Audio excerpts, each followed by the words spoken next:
Peut-être que tu te considères comme optimiste. Peut-être même que tu penses que c'est la meilleure chose à faire et que si tout le monde serait optimiste, le monde irait mieux. Eh bien, tu n'as pas tout à fait tort, mais tu n'as pas tout à fait raison non plus. Laisse-moi t'expliquer.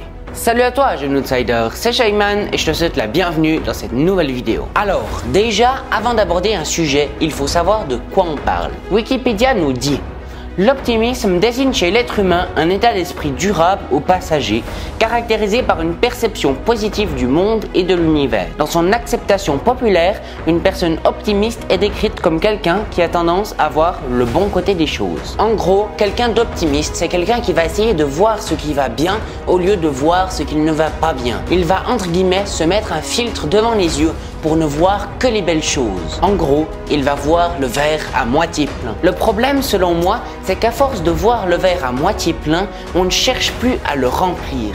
On commence à devenir satisfait du fait qu'il soit simplement à moitié plein et on ne cherche plus à le remplir à 100%.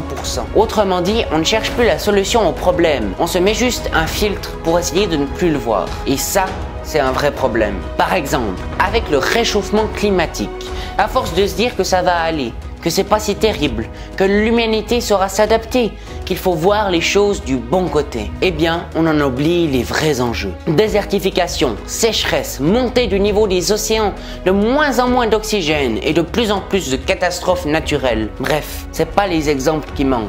Et là, tu vas me dire, oui, mais si on est pessimiste, on ne va pas trouver des solutions non plus. Et tu as tout à fait raison. À choisir entre optimiste et pessimiste, je suis clairement optimiste. D'ailleurs, je me souviens que dans un film, un mec avait dit: il n'y a ni optimiste ni pessimiste. Il n'y a que des imbéciles gays et des imbéciles tristes. Mais ne t'en fais pas, il y a une solution. Imagine ta perception du monde comme un appareil photo. Être optimiste serait comme mettre un fil de rose devant ton appareil et être pessimiste en mettre un noir. Eh bien moi, ce que je te propose, c'est de ne mettre aucun filtre, d'essayer de voir la réalité pour ce qu'elle est vraiment. Alors, on ne verra jamais à 100% la réalité pour ce qu'elle est vraiment, car notre esprit est biaisé et que nos sens ne nous permettent pas de capter l'entièreté de l'information à notre disposition. Ce que je propose, c'est simplement d'essayer de voir le monde au plus proche de ce qu'il est. Identifier le problème pour essayer de trouver une solution. Et comment ça s'appelle? Ben, je sais pas trop. Je sais pas s'il y a un mot qui a cette définition.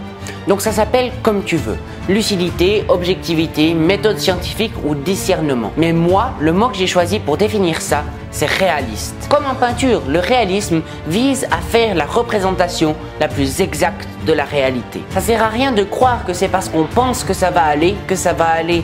Avec ça, on se met dans une bulle en nous mentant à nous-mêmes et on risque de ne pas tenir face au choc lorsque la vérité nous rattrapera. Pour moi, l'optimisme perd de plus en plus de son sens de base pour devenir de plus en plus un synonyme de naïveté. Ce que j'appelle le réalisme, quant à lui, nous permet de prendre conscience de ce qui nous attend et d'y réagir en conséquence.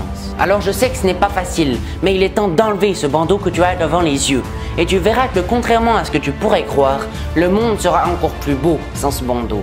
Quand tu verras les couleurs pour la première fois. L'optimiste et le pessimiste, qui avaient choisi de laisser leur bandeau devant les yeux, sont morts d'un terrible accident de voiture. Le réaliste, qui avait décidé de l'enlever, lui, est toujours en vie. C'était Shayman pour te servir et surtout, bien outsider!